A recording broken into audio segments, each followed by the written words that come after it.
this extraordinary policy dialogue. We're living in a very extraordinary times. So we thought we'll have something today, and possibly next week as well, depending on the outcome, about which we can't talk much about. Our task today is to look at the numbers. What do the numbers say? This is a very historic election in many respects. One of which is the fact that it's the first time there's been a kind of revelation on how elections have been conducted in Zimbabwe. It raises questions about, one, whether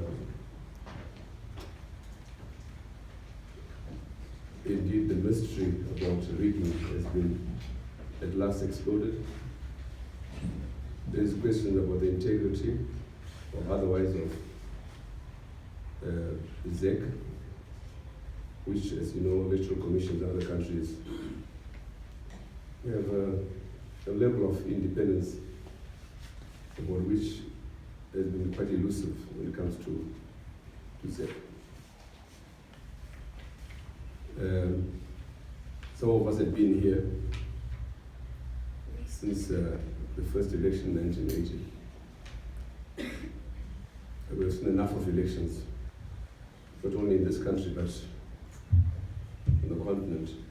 Enough for some of us to, especially after the 2013 elections, to have dismissed elections as any kind of useful function beyond legitimizing authoritarian regimes. In fact, it is legend that in the Zimbabwe case in particular, elections have become a way of legitimizing a technocrat state. Now, let me begin on the first level, the issue of rigging. I was shocked when we were doing research on that. And for us, some of us have been wanting to know really what it's rigging about. I was shocked the other day when we spoke to somebody through one of us here, that in 2000, we alleges, so there's no proof, that in 2000 and 2002 elections, the elections were simply written out, no reference to the ballot, written out and announced. Another anecdote is that in 2002 presidential elections, I was telephoned by a friend who was on ZEC at the time. 4 in the morning, he says, "Oh my God, Mugabe has lost the election." So I came into town from the farm, 9 o'clock press conference at Mukwati, and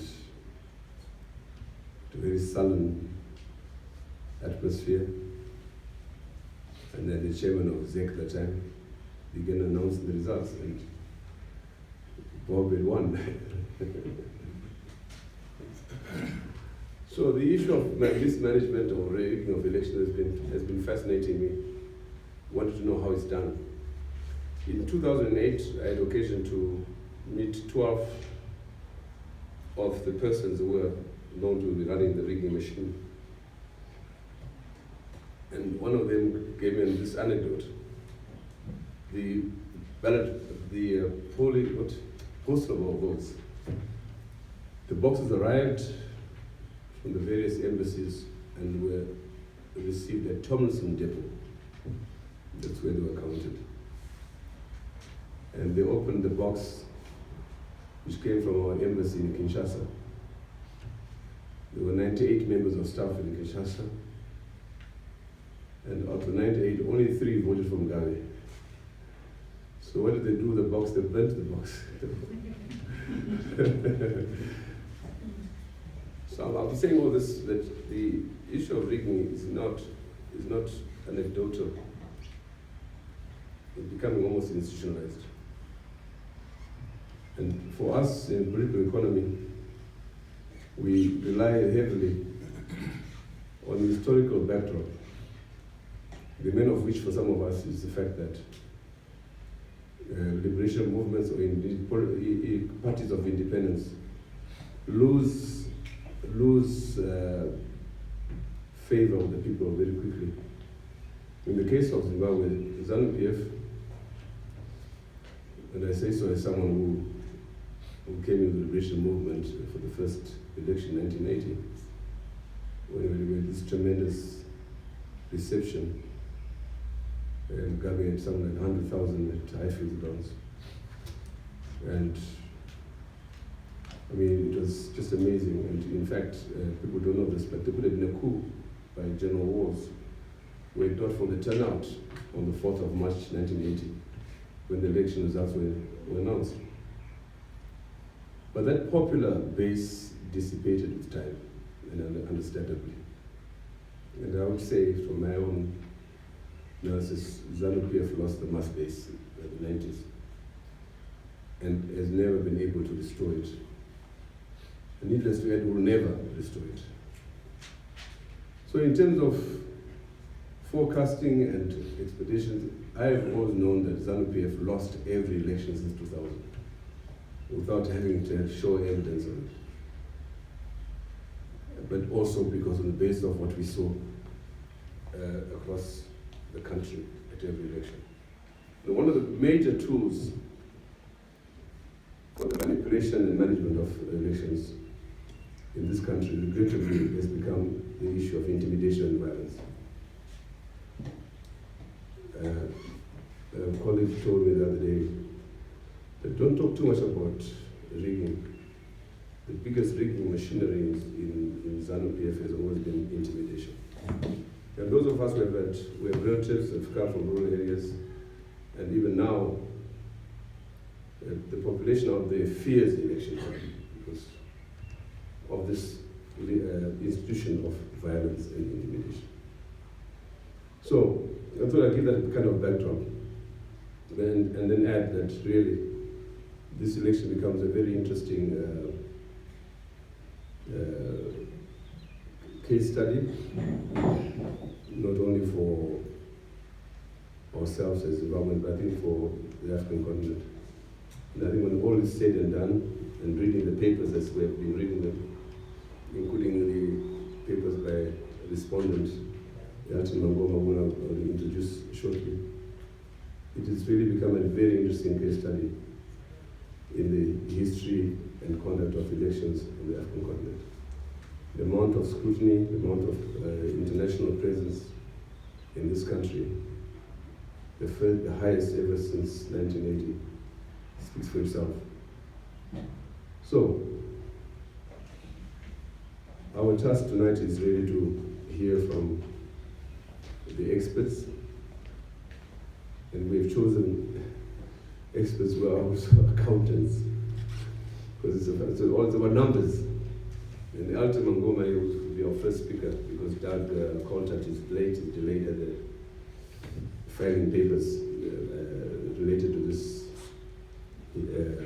case on Wednesday. He'll be here shortly. So we'll have Elton Mangoma. Elton Mangoma is one of the leading accountants of this country. I've known him for years. As a fine accountant, he's assisted me personally, but also he's a politician. He was a presidential candidate, and his document is available. His response, and it was that which attracted me to invite him to speak. And for the lawyers who are feeling sub judice, we just want to formulate Elton checked on that. And both as an accountant, as a budding lawyer. So Elton, I'll leave it to you to give us the numbers.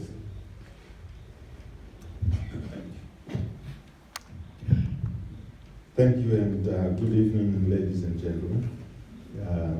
I think when it comes to elections, the issue of rigging has always been one of the key things that people sometimes say, why should I go and vote? Because it will be rigged. And I think over the years, I've been involved in tightening both the electoral law and the constitution to try and reduce and minimize the areas of theft. And I think, despite what has happened, I think we actually, as a country, have the best electoral law, and certainly in certain sections, the best constitution, most of which are not implemented. So we really have got people who are bent on not following the law. And that has been one of our major issues with ZEC. And I see the court case before us being really on two major issues. The first being where the laws of the country followed during elections or not, is one thing, and I will not delve into that because that's not my area. The other being, did we have somebody who won in this presidential election or not? That's what I will try and dwell on. So we have got to first define what is winning. Whereas on the parliamentary or councils, anybody who has got a majority has won. With the presidential election, a person has got to win when they get 50% of the votes plus one. So you must have a majority. Now, it basically means that the way the parliamentary and councils is done is different from the way the presidential is done. So every vote counts for the presidential. So whilst a lot of people were concentrating on really the difference between Nelson Chamisa and Emerson Mnangagwa, that is not where the issue was. The issue was there a winner or not?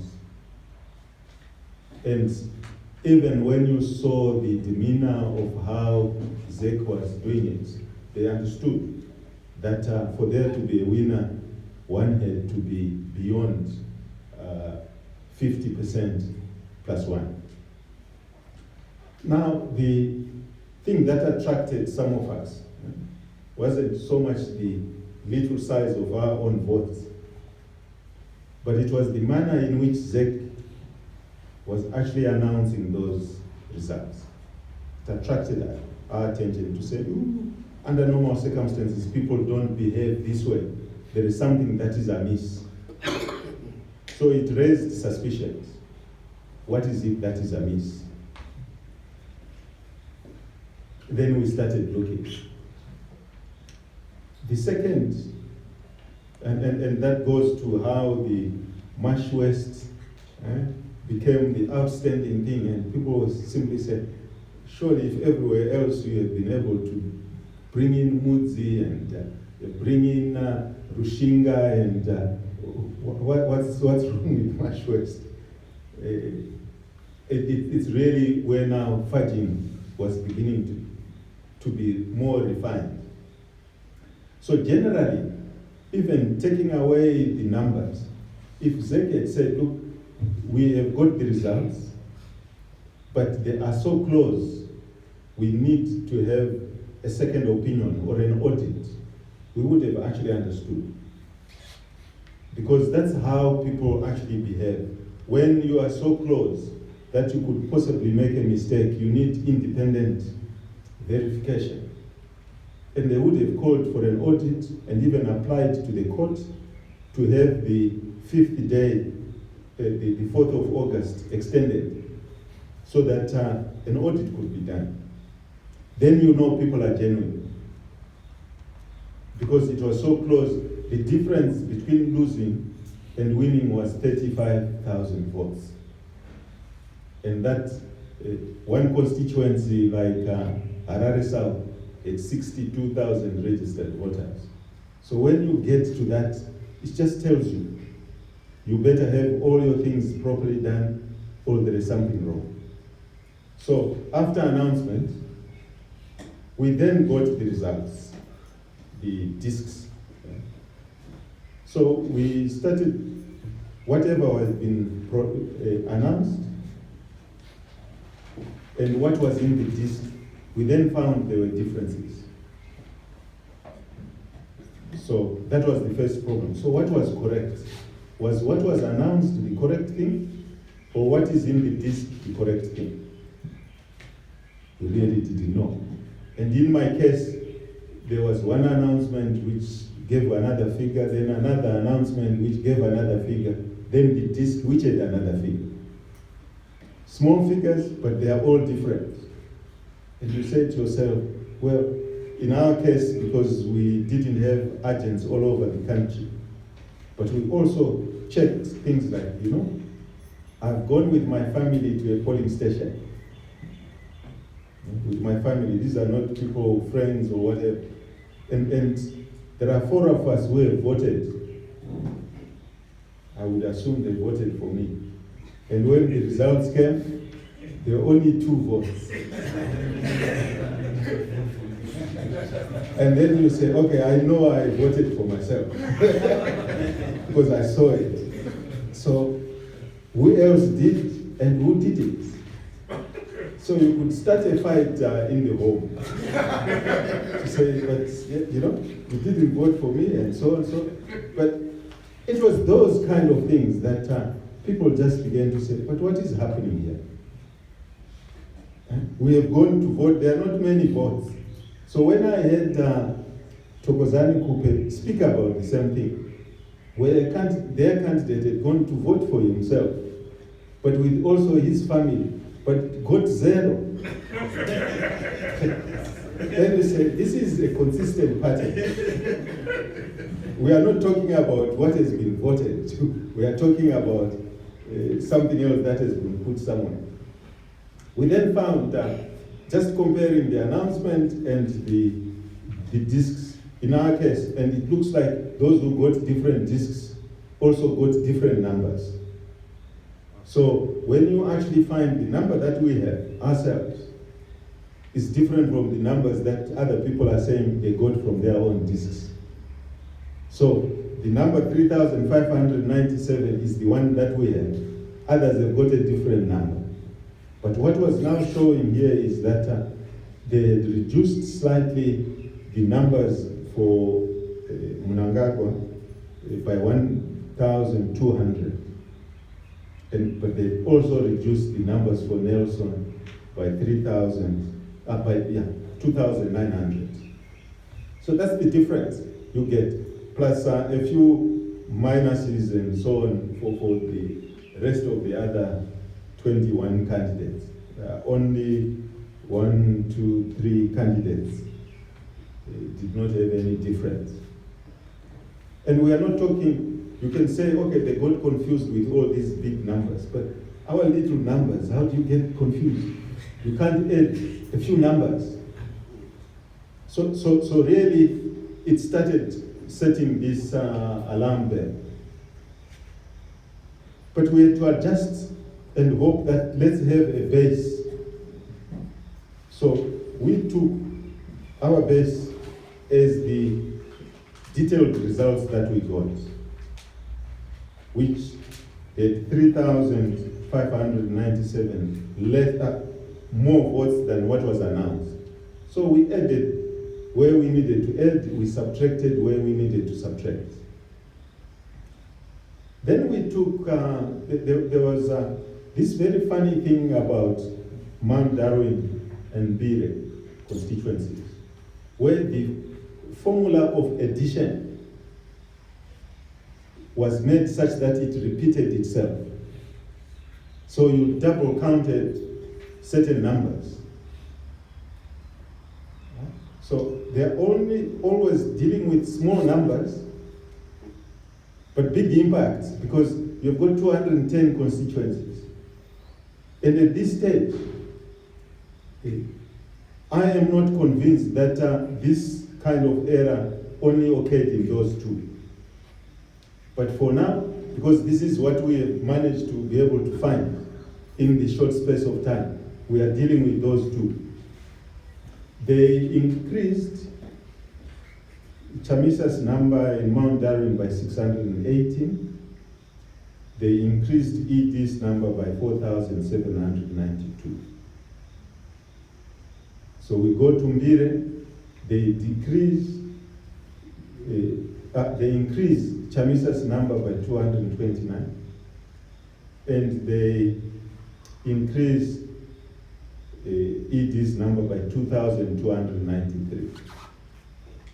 So what's the other one goes to slightly over 800. The other one is almost 7,000. So you've got to remove those because they're totally not end, and no one can argue about it. Because here we are not talking about what's in the box, what's not in the box. We are simply saying your formula is wrong. So you have entered the same number a few times. So when you do that, you then begin to see that really also a very consistent pattern. That there are less on Chamisa and there are more on ED. And now that pattern, you then say, is this an error? Or is this part of the system? I leave the courts to decide whether this can be regarded as an error or whatever. But from an audit point of view, if there is a system, then it tends closer to fraud rather than to a mistake. Then for completeness, I subtracted 17 votes in Belvedere from ED. And why? Because there were 17 people who arrived at the polling station after 7 p.m. and were allowed to vote. So when the agent of the LDC got there, said, but these people were not here, why are they voting? Stop it. So it was stopped. So there were a few more, but the ones that he saw to have voted before he was stopped is 17. Could have been more. But this is what can be confirmed. So we subtracted. Then there were V11 forms. This is where, again, unfortunately, the MDC Alliance did not have agents everywhere. And sometimes where you had agents and we had agents, the V11 forms were never released. And so it affected us as well. So when we say there were no V11 forms, we actually know there were no V11 forms. And it's a fact. And we also had constituencies where we were involved where, despite that all the results were there, it took more than a day to declare a winner. And you say, what is the problem? And everybody got fed up and left and went home, because when you think you are losing, you just go home and leave it. So this is what was happening. But where you actually now had physical V11 forms, you know what? We are now talking where there are physical V11 forms. And you compare that to the result on the CD. Right? So you know this is my V11, this is what is on the CD. And there are many. And the differences will be 14 here, 20 there, 50 there, and so on and so on. But consistently, there were nearly 20,000 of Chamisa's votes that were being deducted. So you got 480, it's recorded as 460. And so on and so on. And at the same time, you had you had EDs being slightly added by 10 years, by 15 years, and that came to 10,000 votes. So between the two of them, Someone has gained 10,000, someone has lost 20,000. So you've created a gap of 30,000. So what we do, we add back Chamisa's numbers, we take down ED's numbers. And I'm saying this so that you actually can understand that some of them were now, this is what we call falsification. Because if there are 2 votes, let them be 2. If there are 4, let them be 4. So this is how they were removing some votes. So they're totally disregarding the V11 form and simply putting in their own numbers. And also what we saw was that there were now non-existing polling stations that were added, totally where you manufacture the numbers. Simply say this is not there, so you start saying Busha got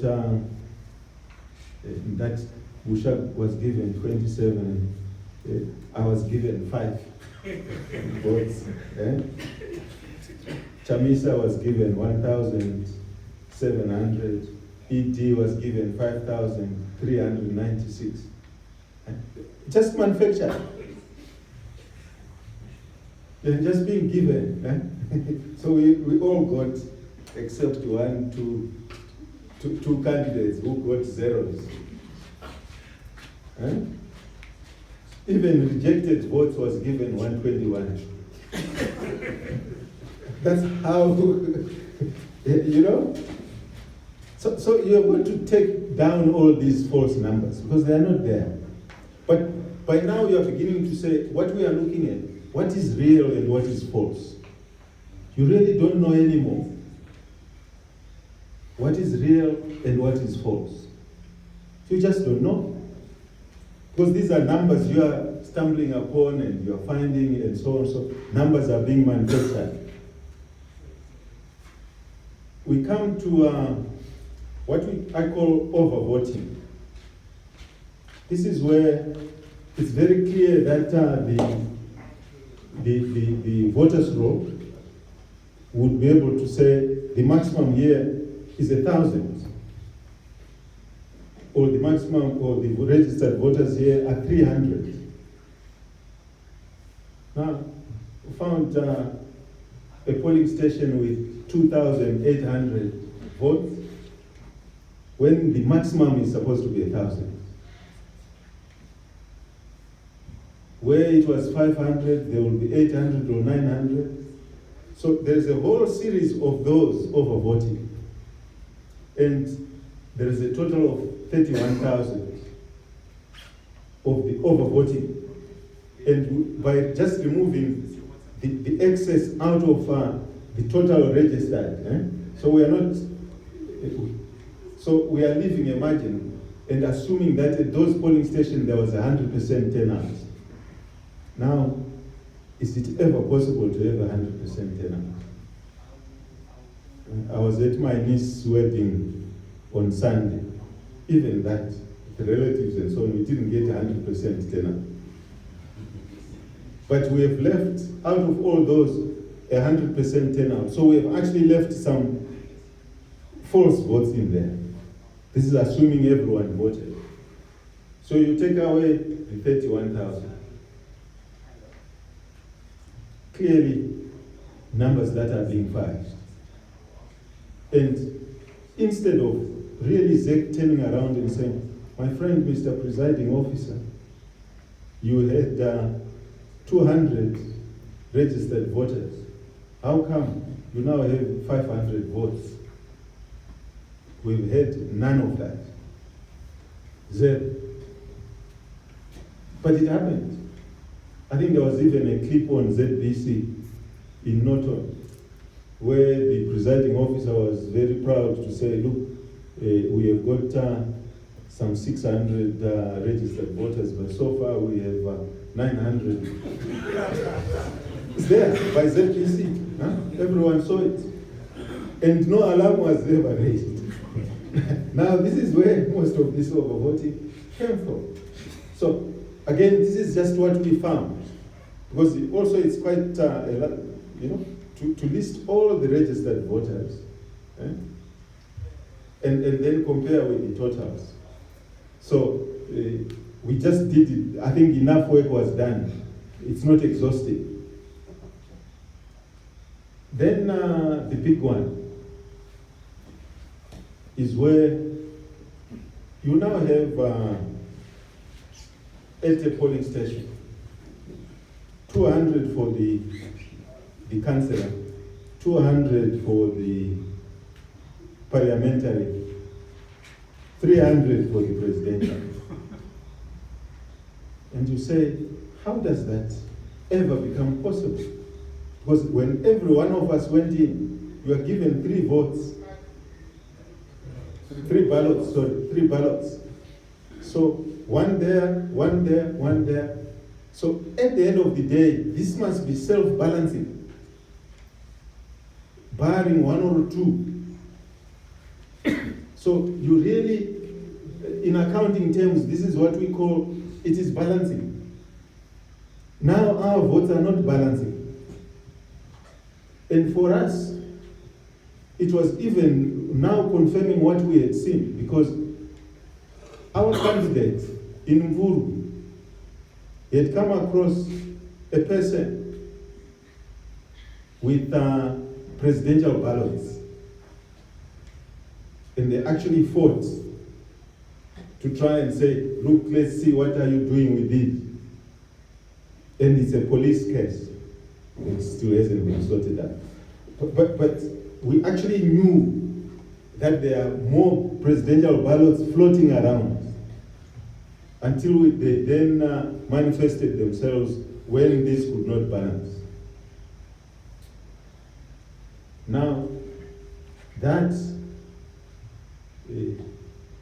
with what we checked, is over 113,000 votes disparity. Now, when you have corrected for all these things, because you must correct for them, our voter turnout, which we still know because there's some 100% somewhere, so maximum voter turnout becomes 4.6 million votes. And our voter turnout at 83%. And you then say, let's recalculate who got what and the percentages.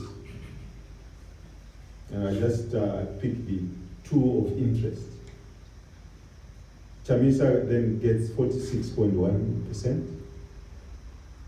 and ED gets 48.7%. So, according to this, which is still very generous, no one won the presidential election. And really, for anyone to think they won the election, I think the maths failed them. The actions of ZEC failed them. And that's how I think some of the rigging took place. And I can only say some, because the fear factor has not been factored in. But really, when the ballots, the votes are there, and the numbers have been put on the table, given that no one won the election. We were very strong about it, that no one won the election. And I think when some of this evidence was put, ZEC started revising their own numbers.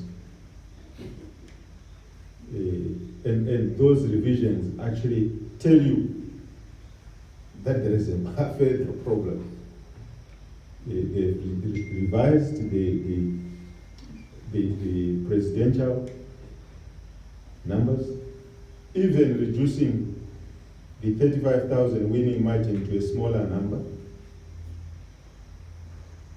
and making us all doubt, surely with all these question marks, can you call out a winner or not? They've also now changed the Mutare North numbers, I think just today, and you actually say, really, what are we in a lottery? Or we are in an election? Any self-serving and self-respecting commission would have resigned. That's what happens. Would have resigned, because this is a dog's breakfast. If I was being given this to audit, or if my colleagues were given this to audit, they'll be able to say, there is really nothing to audit, because the numbers are just not tying up. And therefore, in my own opinion, if I were the head of an auditor, this fails to be a credible numbers. And therefore, the credibility of this election is then shot straight away, just by the way the numbers have been handled. I think I would leave it at that. The conclusion, as I said, we have given that we don't see, giving the benefit of the doubt that there is 100% turnout in a good number of polling stations, that none of the 23 candidates won the election. So I'm in very good company of losers. Thank you.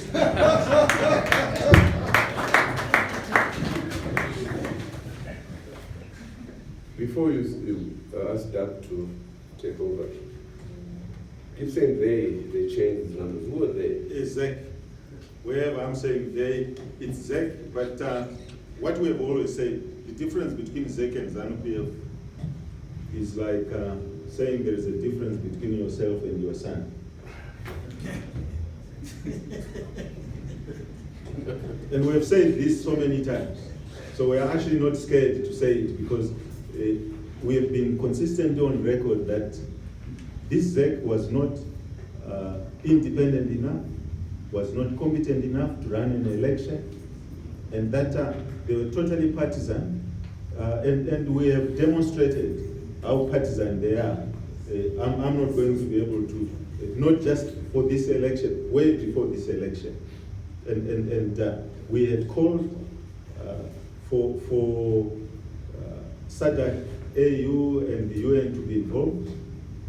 And I know my colleagues, and I won't name them, were the ones actually supporting ZEC when we were actually saying, never, ZEC will not be able to do it, because we could not see the difference between ZEC and ZANU-PF.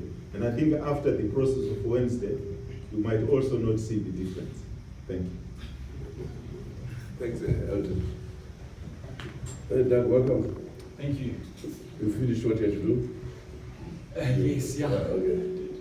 Yeah, so you came in as Elton was winding up. I think you heard his conclusion in his view, looking at the numbers, and we are looking just at the numbers. Tonight, his conclusion that no one won. I think Emerson 48%, Shamisa 46%. That's good. According to the figures that he has. And we brought him here not mainly because he's a respondent, but as an accountant. So I look at the numbers. I called it your lawyer, but you've been involved in this analysis of the figures. So I'll give it to you. Sure. What do the numbers say? Hi everyone. I'm sorry that I was late. I was rushing around a related but separate matter to this, the matter of trying to have something like this, a broadcast live of the court case. As you know, ZBC has been given access, but we're trying to ensure that others will be given access as well. So I apologize that I was a little bit late and coming in and out, just sorting out a couple of things. Just to kind of frame a little bit my contribution this evening, so you understand the parameters that I work within. So I'm a legal practitioner, and that means I have ethical rules which bind me. One of which is something which you may all have heard for the first time this week, is sub judice, which means that you can't say things in public which will risk prejudicing the case. So a case which is ongoing. So I will confine myself today just to really give you know, an overview of what has been presented. These are public documents. The case that has been put before the courts, without necessarily, I'll seek to avoid putting across an opinion of the way that the case should go, to kind of remain within those boundaries. But just to give you a brief kind of overview of the case, to understand the kind of the components of it. So in terms of the evidence which was put before the court, there's sort of three broad categories. The third of which is what you know seems to be the focus this evening. The first is all around the pre-election environment, which is very important. You know, these are things like the partisanship of state media, of traditional leaders, etc., etc. So you've heard reference to the bundle of evidence. That's what focuses on the pre-election environment. And then there's the procedural issues around the transmission and collation of results, which is kind of the second main thrust of the applicants of Chamisa's argument. And then the third aspect, which is both the focus of Chamisa's application, as well as it seems the focus of this evening's discussion, is the numbers. What do the numbers say? And when we look at the numbers, there's kind of two main sources that we're looking at when we're analyzing the numbers. There's been a huge amount of discussion in the past few weeks about V11s, V23s, and etc., which are very important. V11s and V23s are essential, but a huge amount of the applicant's case in this petition of Chamisa's case actually focuses on ZEC's own data. So on the data which ZEC has released, and an analysis of that. Now, Chamisa's key expert is someone called Dr. Utumba, who was involved in Odinga's presidential challenge last year and contributed to the overturning of that election in Odinga versus the IEBC, which is Kenya's version of ZEC. And so this is an analysis of ZEC's own data, trying to consider, do the numbers add up?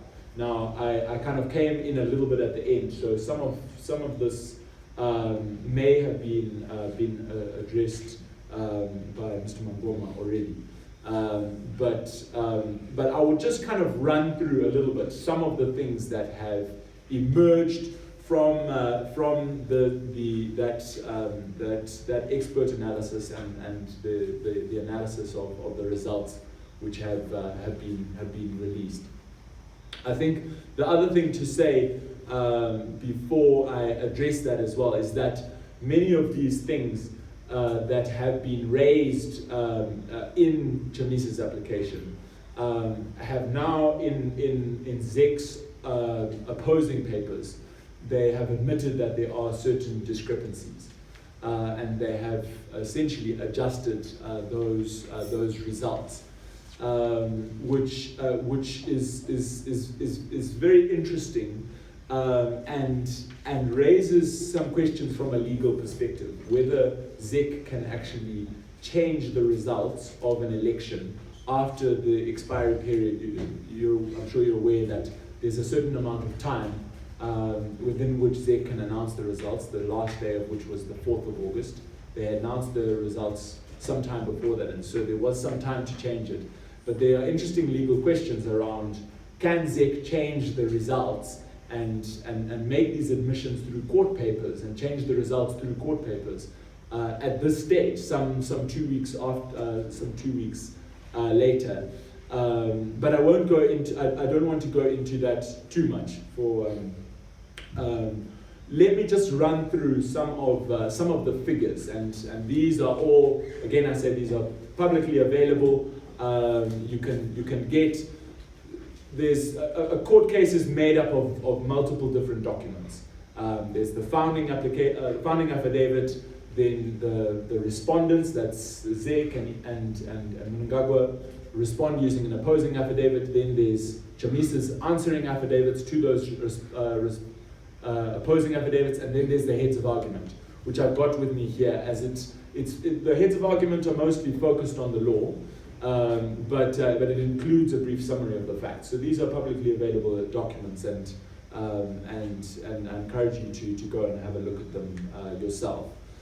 In the heads of argument, and this is drawn from the founding papers, there are essentially 7 different discrepancies which are highlighted in terms of, these are discrepancies within ZEC's data which don't quite, where the numbers essentially don't add up, and what the importance of these numbers, it's important to understand that because in terms of the results announced by ZEC, that Mnangagwa only crossed the 50% threshold by a very small margin.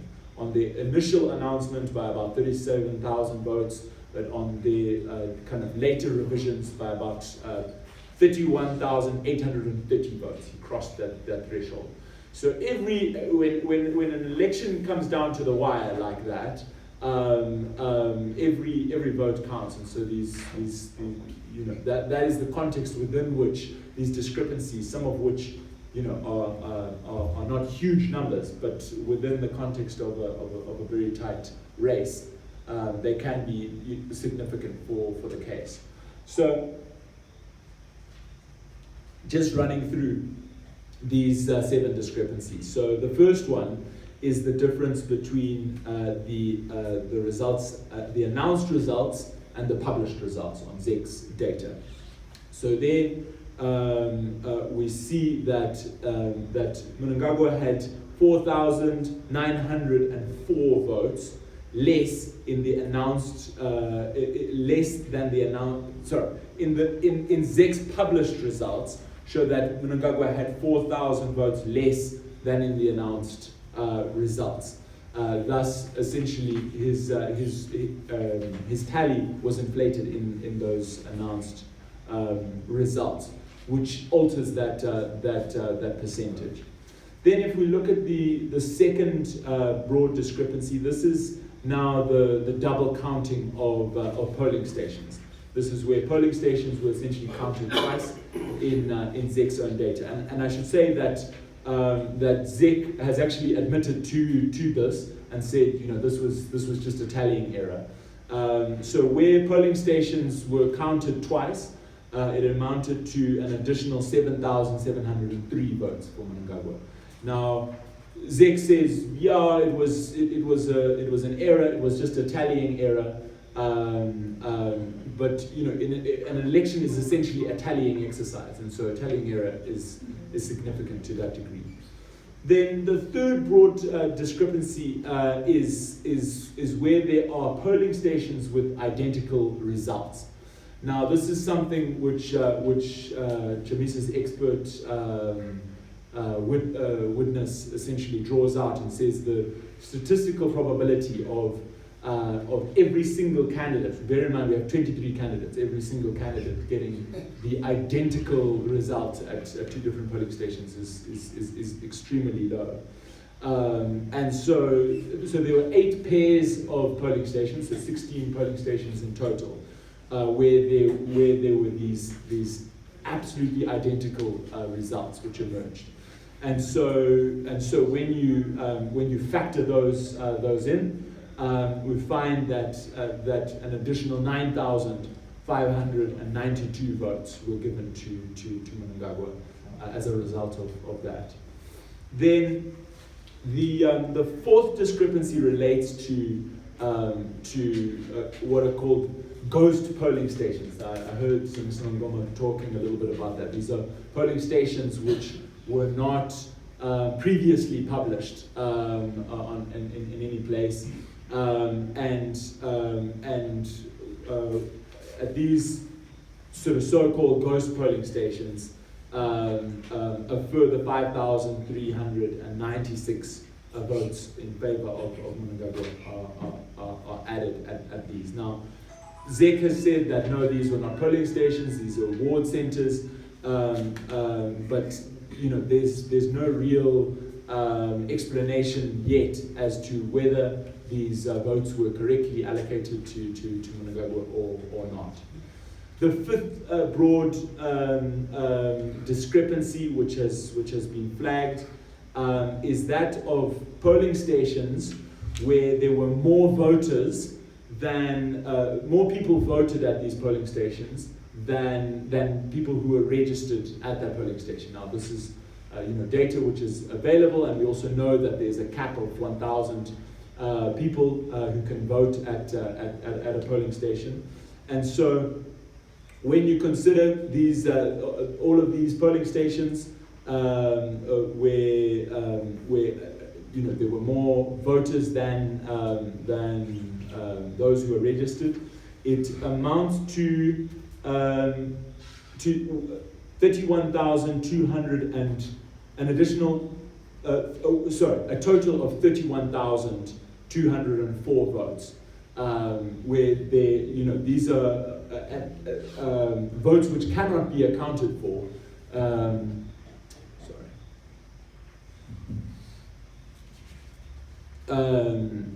It's essentially impossible for there to be more voters voting at a polling station, and so this raises a big red flag in terms of where did these votes actually come from. The sixth discrepancy, which is a particularly important one, is there's a very large discrepancy between the votes cast at the presidential level and the votes cast at the parliamentary level. Now, Mr. Mangoma referred to one constituency which ZEC has now revised their parliamentary results for. This is Mutare North, where I believe there was more than 18,000 more votes cast in the presidential level election than the parliamentary election. Now, ZEC has subsequently sort of increased released new results and increased the parliamentary one to sort of make it match. But the important thing to bear in mind with this is two things, just from a legal perspective. Firstly, is that it's illegal to take a ballot out of a polling station. It actually carries a 3-year sentence. So essentially, it's a question of I think the total number of votes affected by this is 40,717 votes. So we're saying that 40,000.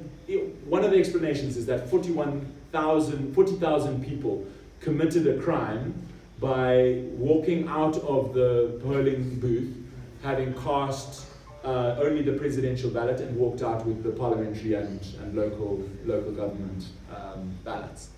That's one explanation.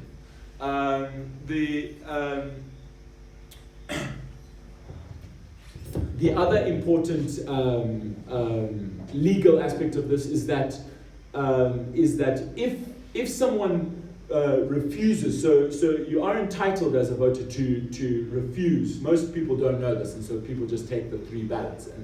But you can refuse to take the other ballots, or you can choose to only vote in one. But the law requires for ZEC to record that. There's a mechanism for recording that, and that has not been those records have not been made available. So those 40,000 votes remain unaccounted for, and now again when we're talking of a margin of 31,000 votes, 40,000 votes being unaccounted for is quite significant. So then the last discrepancy which has been flagged is that where the results even within ZEC's database don't exactly tally. So if you add up all of the votes cast, all of the valid votes cast, all of the votes cast for all of the candidates, it doesn't amount to the same as the valid votes cast. And so there's a number of other similar discrepancies in that, where essentially it means that the verifiability of the election is greatly called into question. So those are the 7 discrepancies which emerge primarily out of ZEC's data. Now that's not even getting to the V11s, and that's kind of is really the focus. Now there have been discrepancies which have been outlined from a sample of V11s that have been made available as well. These I'll just touch on very briefly. That the evidence put before the court is that Mnangagwa's votes were inflated by 10,343 votes when contrasted to the sample of the 11s, and that Chamisa's votes were deflated by 19,722 votes. So that gives you just a smattering of some of the numbers which emerge from the application. I think I don't want to bore you with too many numbers, so I'll leave it at that. Yeah, thanks.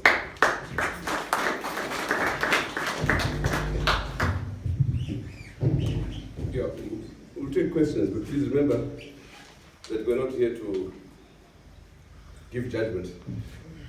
We are discussing the numbers. That's it. Caleb. Thanks. I think the presenters have given us a very broad-based events, but I'm just surprised. Why did they not call for a recount? Because the source documents are the ballots, which are right in the boxes and the like. I would have imagined if there are discrepancies on the figures, one would have made an application for just recount. If it took 2 days, it would have taken another 2 days just to get proper results. Then, number 2, I've also been reading the ZEC response.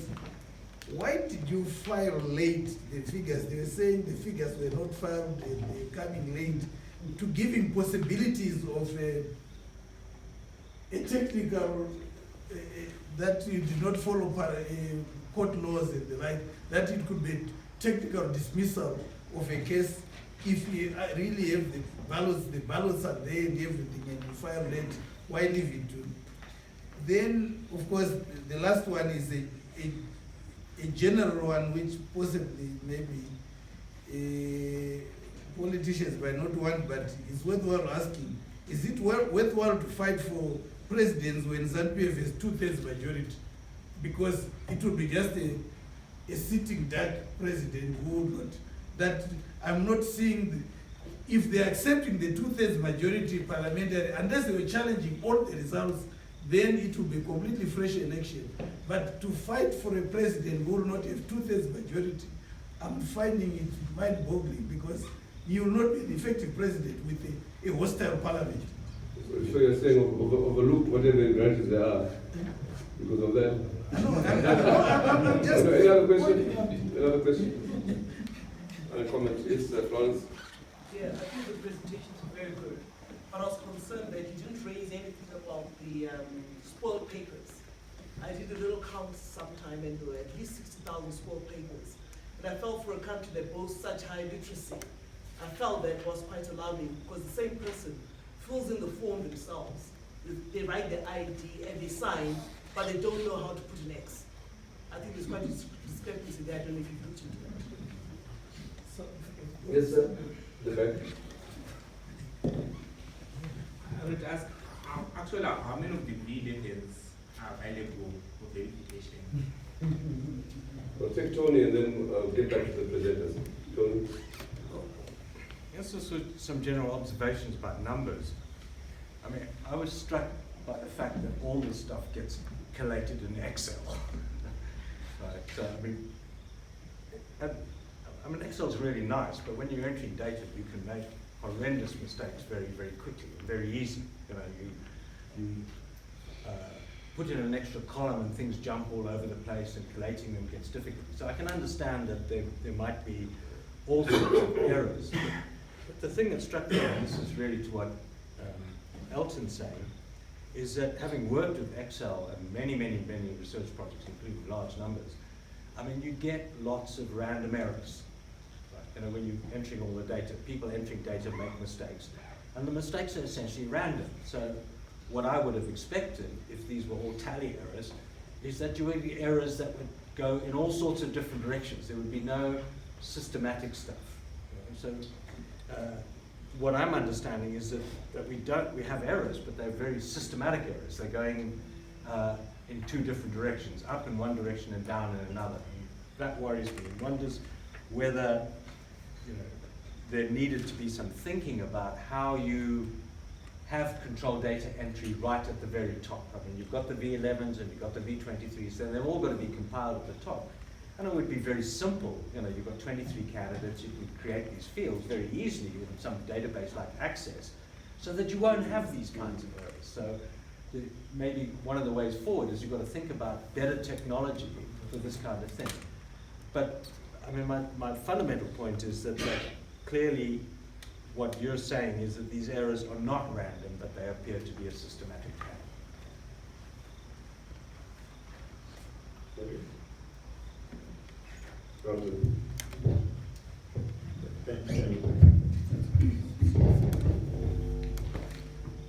Thank you. I will not necessarily answer the issue of recount in that sense, because the results were announced on the deep into the night, and once the results are announced, there is no issue of recounting. Once the results are announced, the only course is for presidential election is to go to the Constitutional Court. So even those who are talking about recounting, actually, not being a lawyer, I actually don't know where in the Electoral Act you can request the recounting of presidential votes. Section 67A. Including the president as well. And I don't know at what point into the, because you must either be at the constituency level or whatever. But for a lot of, as in my case, for instance, where we didn't have our agents everywhere else, it's not possible to be able to recount. You can say you can recount after the announcement. You can apply after the announcement. It's been done in section 67A. So these tallies are incorrect at these polling stations for these reasons. We want to recount. Yeah, but ours, they were always saying would be announced at provincial level. So really, even getting the numbers, we actually got them way after the announcement. I'm just saying, but the legal people can address that, including the filing rate. But the 2/3 majority and the president, I actually think that is the best thing for Zimbabwe if that was going to happen. Because what it will do is that it will make the parliament do its job, which is holding the executive to account. And then we will have a proper functioning executive for once. Having 2/3 and the president, we have seen ZANU-PF had it last time and we've gotten nothing out of it. So we know it doesn't bring us anything. So in fact, it is terrible to have 2/3 majority and the president from the same party, because there is zero accountability. So really, as one of the presidential candidates who would have been in that situation, that is exactly the kind of accountability we want, where parliament will become the strong arm. So you actually now have the executive on one hand, you have the legislature on the other, and you have got the judiciary counterbalancing. So having different places there is actually the best thing. So the argument that is being floated, I don't think it works. And you also can't go for impeachment when nothing has been done wrong. Impeachment is you have got to be impeached when you have failed to do something. So really, to me, if we actually end up with a different president to a ZANU-PF president, that will be a far better situation for Zimbabwe going forward.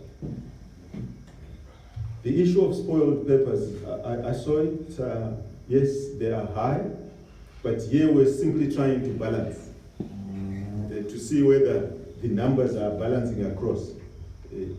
What you raise indeed shows that there is something that is not right. I will not answer the question of how many V11 are available because I don't know. The tallying errors, you know, when you put them in, because essentially you are putting them in at polling station level, you should, as they put in, they are formula driven all the other way. So you shouldn't be getting those kind of errors. And to try and say, because Excel can make errors, therefore these were errors, I really don't accept it, because I've worked with Excel, where you are diligent enough and your source, and that was supposed to balance at that level. To say, do we post this now? Do we not post it? Because it's agreeing with our data. That is where the check was. If that failed at that point, then it meant that you had incompetent people. And I would have clearly wanted to say ZEC was incompetent. But the arrogance that they had, we can't give them benefit of the doubt. An incompetent person will ask and accept help. These refused every type of help that could be offered. They knew it all, so they don't make mistakes, because they said they would not make mistakes. And they were very clear, if you think we've made a mistake, go to the courts. So really, we cannot give them the benefit of the doubt. And I also think in these numbers, what has not been factored in the numbers I gave has been the identical votes across. I simply told you where some numbers have been manufactured, which we had adjusted. But where polling station A and polling station D, they've got exactly the identical, because we don't know which one is correct. So we just left them there. But it raises the question, really, the integrity of this data is not there. Also, we have not factored in the postal votes, because the system of the postal votes, even the way it is, the way they vote, you are voting not at your own house and posting. You are voting at a barrack somewhere and giving it to your superiors. So by the time that vote leaves your hands and it gets to the polling station, anything could have happened. And we have seen so many of these ballots mutating along the way. And we have pleaded to say, let's count postal votes on their own so that we just carry the result. No, they don't want. They want to put it in there because all the postal ballots will be voting for one person. So that's really the way we see it. That these numbers, as he says, from a legal point of view, this database is not fit for purpose, but it's for the courts to decide. But certainly, when you can identify what the errors are supposed to be, or the fraud, as it is, and we call it fraud because nobody has been persecuted, because it's a very serious error indeed. And it was good that Doug brought about that somebody could refuse to have a ballot. But many people don't refuse. They simply either don't vote, they put it in blank, or they spoil it. So that balancing would be done. I can assure you, my number of ex-presidential is much higher than yours. And in our case, as I said, we actually apprehended somebody who had presidential ballot papers who was not the presiding officer. So we know that there were ballots that were being introduced. We know for a fact.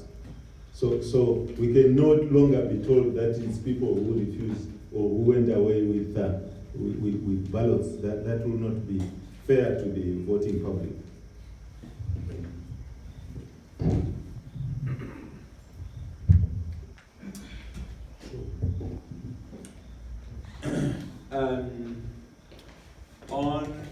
I think the first question was on a recount. So I can't really speak to, kind of litigation strategy. But suffice to say that that a recount is not necessarily the silver bullet, because there are ways to fix what's in the ballot box as well. And so where there is there's also very separate processes for going for a recount. It has to be done through a different court, through the electoral court rather than the constitutional court. And so, where there's sufficient evidence, without going for that, that it's a strategic decision which was not mine to make, and so I can't really speak to it. But just to say that, there's different ways to approach election petitions, and this is one that Chimisa has focused on. On the question of filing late, it's an important one, and I think the point which is made in Chimisa's heads of argument is that so to give some background, the Constitutional Court rules require that service for all court processes in the Constitutional Court, for all papers which are initiating court process, have to be served by the sheriff, right? Who's a government officer, of course. Now, the sheriff was given the papers for filing, for service, at 4 p.m. on the day of on the last day. And in terms of even normal court processes, would have up until 10 p.m. to serve, but in an urgent constitutional matter like this, you could easily go up to 12 p.m. The fact that the sheriff decided to serve the following day, I don't think is something really that you can visit upon the applicant to say that well, because a third party didn't serve, you are out of time. I think the other thing which a lot of people don't realize, people don't realize that to bring an electoral petition in 7 days, in the 7-day time limit, is crazy. The amount of collection of evidence and drafting of court papers and the amount that goes into an electoral petition, to bring that within 7 days is an extremely short time period. So it's not like the lawyers were sort of sitting and kind of like just having a drink and then decided, oh, it's 4 o'clock, we should get down to the court. There's a huge amount that goes into it. On the question of the 2/3 majority, I think on a principled level, I think if you believe that an election has not been done in accordance with the will of the people, I think that there's a really important principled reason. But to really get to kind of the heart of your question is, would a Chamisa presidency, a hypothetical Chamisa presidency, be an effective one in light of ZANU-PF's control of parliament? I think there's two things to say. Number one, I don't think we can prejudge the parliamentary petitions which have been made, a number of losing presidential candidates, both from MDC and ZANU-PF, in fact. Parliamentary, did I say presidential? Parliamentary candidates have filed petitions. There's a slightly longer time period for the deciding of those cases. So we don't know how that will change. But the other thing to say is that there's been a lot of talk about the fact that ZANU-PF crossed the mark in the National Assembly in terms of 2/3 majority, but ZANU-PF didn't get anywhere near to 2/3 in the Senate, and there's various reasons we can get into that. Basically, the Senate is based on proportional representation of votes cast at the National Assembly level. So where a party got 49% of the vote and another got 51%, for a National Assembly constituency, those 49 votes are essentially wasted votes when it comes to the National Assembly. But for the Senate, all of those votes count. So it means that ZANU-PF are quite low, quite far below the mark. And even if every single one of the 18 chief appointments vote together with ZANU-PF, they still are lower than the 2/3. Now, of course, that ZANU-PF would still have an absolute majority, more than 50% in parliament. So it would make it difficult for an MDC executive to pass laws, etc. But in terms of this, what has been discussed around, the 2/3 mark and the changing of the constitution and impeachment and that sort of thing, ZANU-PF actually don't have the 2/3 majority. So I don't know if that helps answer the question. Again, yeah, I think on the issue of the V11s, I was not involved in that aspect of the case, so I can't give you a figure of exactly how many there were. But one thing that I will say, which I think is important, is an important issue for people to realize around the V11s. An aspect that I did help a bit with was the documenting the stories and collecting affidavits of polling agents who were beaten up at polling stations, were assaulted while trying to bring V11s to the command center, who were intimidated and chased away from polling stations. So the question of collection of a comprehensive batch of V11s is one with many nuances in a Zimbabwean context, and so I think that it's an important aspect to be aware of. Just exactly the challenges that polling agents faced in terms of collecting those V11s. But but what I can say is that there is a large sample which has been filed with court, and a number of discrepancies have been highlighted out of that sample.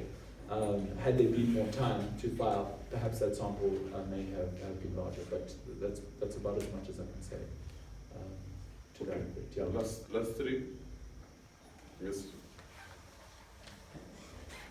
Yeah. My question is directed mainly to Mr. Nango. Are we not facing the Kenyan style here, where with the evidence available, the court can order for a rerun, and is the opposition, especially the non-opposition, going to participate in an election with the same officials that said we have made all these other mistakes? I can say mistakes in courts, because most of them they are not genuine mistakes, but so are we going to have a re-election if the courts says so with the same officials? And if they are the same officials, is the opposition going to participate in that election? Thank you very much. I'll try to restrict my questions on the aspect of numbers, which seems to be the topical issue today.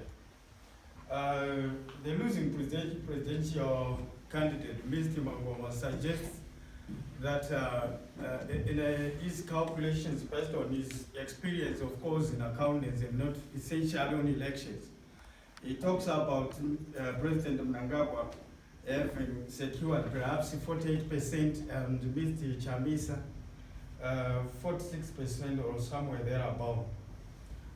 I'm not sure whether you forgot to also allocate your, calculate your own percentage as a presidential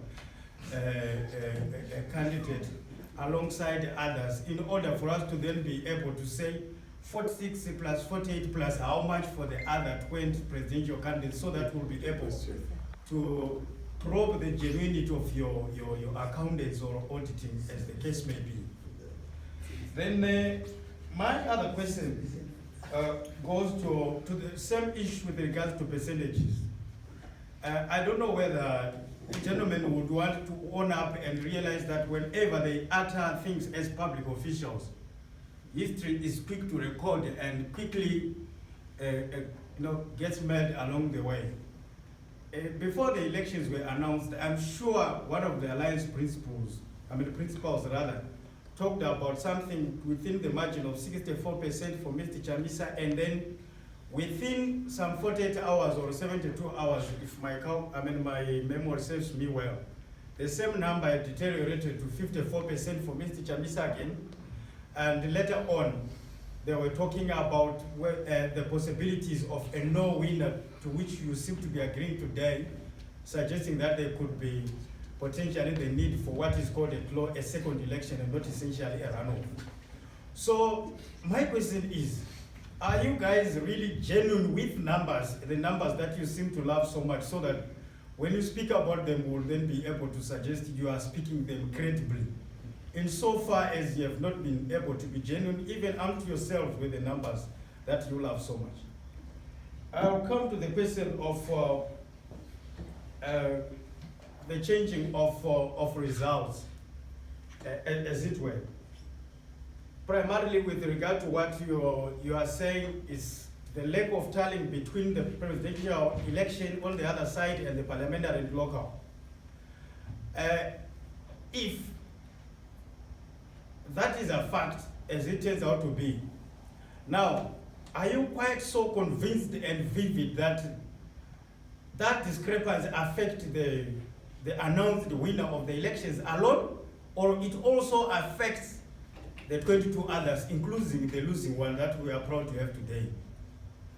Why am I saying so? Is because if it happens that the presidential vote became more than the parliamentary and local government elections, do we have sufficient evidence for us then to say that was a technicality meant to benefit the winner alone, and then perhaps say other presidential candidates did not also have their figures inflated? Why am I saying so? Because it seems from your presentation, both the two of you, one thing that I can categorically agree with you is that perhaps the mathematics of Zimbabwe Election Commission officials may not be quite very good. But I also begin to doubt yours. Why am I saying that? Because if we agree that their mathematics may not have gotten them well, perhaps for various reasons, we may have people who are not mathematically sound there. I have never checked their credentials and I wouldn't want to speculate. Or perhaps it was because of certain pressures that we also know. During the build-up to the election, there were a lot of pressure coming from all circles, particularly from the opposite circles. Now, if you say at certain polling stations, okay, we had inflated figures or number of voters surpassing the number of registered voters at that particular polling station. Now, if we agree that ZEC was prone to making errors, wouldn't you also think that perhaps ZEC had also made an error with regards to the number of registered voters at that particular polling station, without rushing to make a biased conclusion, because we are working with probabilities? Now, why is that in your probabilities you are only focused on one side that seems to benefit perhaps the opposition, or cast serious suspicions on the result announced so far, but without giving also the other side, in order for us to then be able to work with, to have a credible debate about numbers without prejudicing. Thank you, thanks. But Doug, you first, and Ronald. Sure. I think I think one of the questions was directed to Mr. Mangoma. So I'll just address the question of, do the discrepancies go in one way only? I'm glad that we agree, on some things. But yeah. So all of that has been factored in terms of the analysis which has been done. So in certain places, there was simply just inflation of numbers for one candidate and deflation for the other. There are, of course, certain places where both or all candidates may have gained, right? So, for example, a good example of that is with the double counting of polling stations, right? Where a polling station is double counted, it means that of course all candidates will get double the number of votes that they got at that polling station, right? But what we find when you look at where the double counting took place, they were almost all in areas where President Mnangagwa did well, right? So what that essentially means is that if at a particular polling station, which was double counted, Mnangagwa got 500 votes and Chamisa got 30 votes, and another candidate, and the other candidates maybe got, let's say, another candidate got 1 vote, right? Then it means that while yes, the other candidate comes out with 2 votes and they get an extra vote they didn't have. Chamisa gets 60 votes. He now has an extra 30 votes that he didn't have.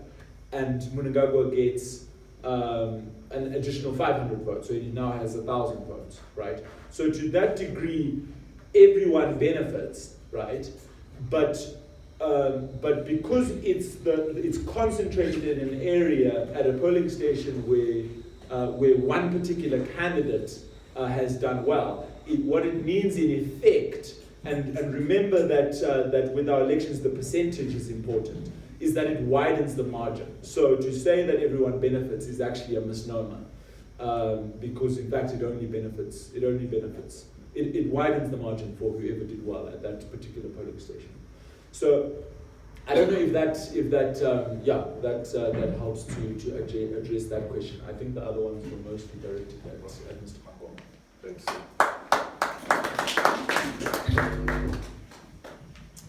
Thank you very much. There was an interesting question. What I can tell you about if there is going to be a rerun in the event that a rerun is asked for, whether as presidential candidates will participate under the same, using the same ZEC or not. The first thing, speaking for myself, is if there is a rerun, I'm not rerunning. I've done my bit, and to ask to put it together with the gentleman who asked whether we've just been focusing on 2 candidates. No, in fact, I've got percentages for everyone. My adjusted total would leave me with 0.14%. So I've got them for everyone. So all we are saying is that the numbers have been worked out for everyone, but there are 2 of interest. But if you want, we have got them all. I certainly would think that if a rerun was to be asked for, I think that the Constitutional Court there's some glaring errors or issues that have been raised, that they ask that those be corrected. And so there is no point of just rerunning. I'm told that could rather answer that, because you can't just be able to say, go and do it exactly like you did it before. It doesn't really matter. So I think that that will be one of the things. I will not be able to speak to what anybody else was saying. What we have done is to work with the numbers that I don't know at what point Wangwadi got in, but I actually said when our starting point was the discs that we got. And what is actually interesting is the disc number that I got from my disk and the one that is being talked about by Mr. Coulter are actually different. So we actually have got differences all the way. So what we're saying is that when you get all these numbers that don't make sense, really you can't be fast about them because they are all not making sense.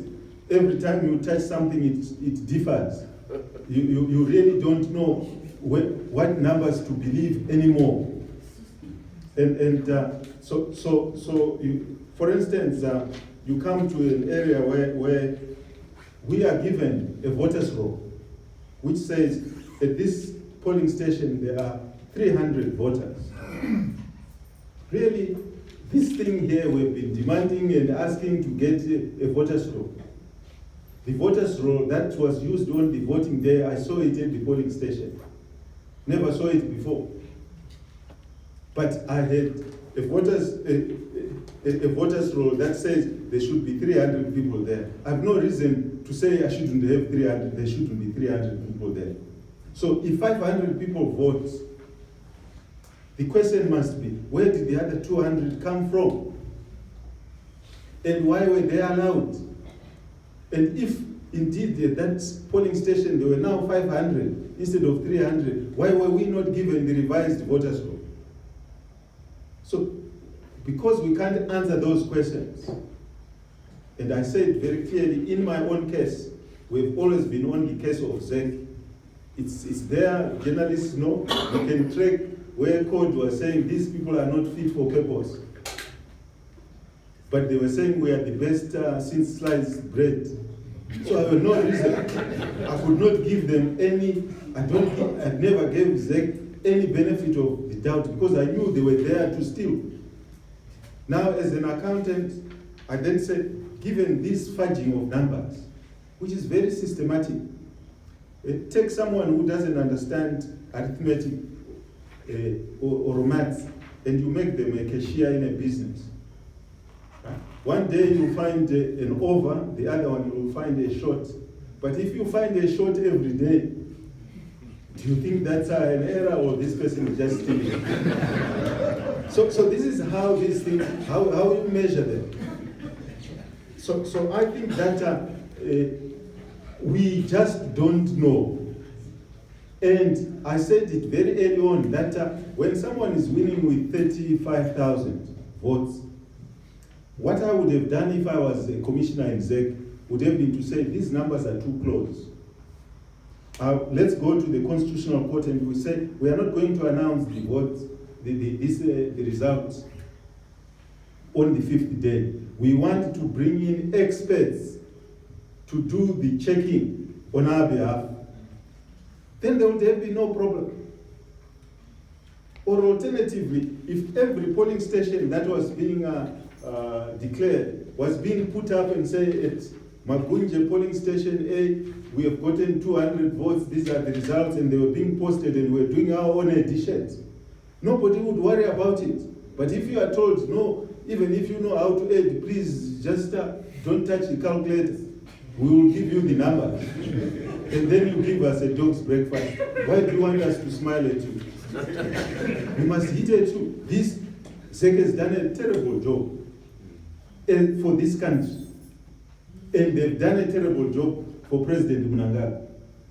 And therefore, we do not need institutions like that. We need institutions that will get our Zimbabwe to be a better country. So to actually, someone who is that arrogant and does such a bad job, they should all actually be fired because they've refused to resign. Thank you. Something to say on the rerun? Yeah, sure. And I think just a quick one on, what's, I think it's not surprising that that from Mr. Mangoma's analysis that he has some different numbers because, given the very short time frames of filing these petitions, what has come out in the various court papers that have been filed are likely the tip of the iceberg in terms of things, and a lot of this might play out even in weeks to come, even though the court case will be over. a lot of this may still emerge. So I think that's something that is to be expected, and which is why I think our focus on numbers sometimes is a little bit misplaced. In fact, the constitutional test was it a free and fair election? And if there's a great quote from the Kenyan Constitutional Court in the Odinga matter. I'll just read it to you. It's very short because it really speaks to this issue. The court has gone on about the fact that the requirement is that an election should be conducted in a lawful and unconstitutional and constitutional manner. And the judge goes on to say, elections are not only about numbers, as many, surprisingly, even prominent lawyers would like the country to believe. Even in numbers, we used to be told in school that to arrive at a mathematical solution, there is always a computational path one has to take as proof that the process indeed gives rise to the stated solution. Elections are not events, but processes, right? So I think it's important that we don't get too caught up in the numbers. I think the numbers do speak for themselves, but I think it's important that we don't get too caught up in the process and we ask, was this election conducted in a lawful, constitutional and verifiable manner? Then just on the question of if this goes to a rerun, and Chamisa of course has pleaded that has sought relief that he be declared winner. However, if it does go to a rerun, then the court has very wide powers in these constitutional matters to give appropriate relief, and so I think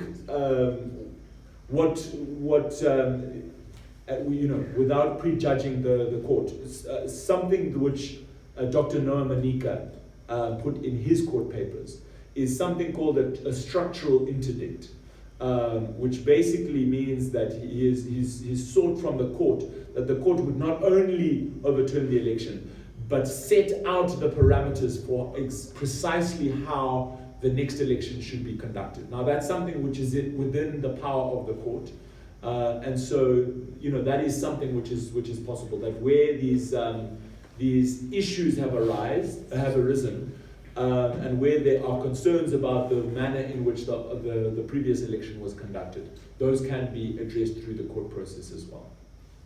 Thanks, Doc. Well, we come to the end of this evening's extraordinary policy dialogue for an extraordinary situation. Not making any conclusions except to that one which has emerged very strongly about ZEC. And I raised at the beginning is a test case in terms of the management of elections, and clearly from the figures, the numbers, to use Elton's term, dog's breakfast, with sliced bread. The ZEC is already condemned. And indeed, many of us had doubts about the capacity of ZEC, but the element of apparent fraud is quite alarming. So we all wait anxiously for Wednesday. But yes, we thank Elton and Doug. Thanks very much. It's short notice, and you that have turned up very short notice. Thank you very much. And thank you for the live streamers. And we know the debate is being watched all over the world tonight. And so that this is an internationalized situation that we have in Zimbabwe. And I hope that we don't suffer equal embarrassment on Wednesday. Because the dog's breakfast issue is really what it is. Thank you. That's the refreshment. Thank you, and tea and coffee outside.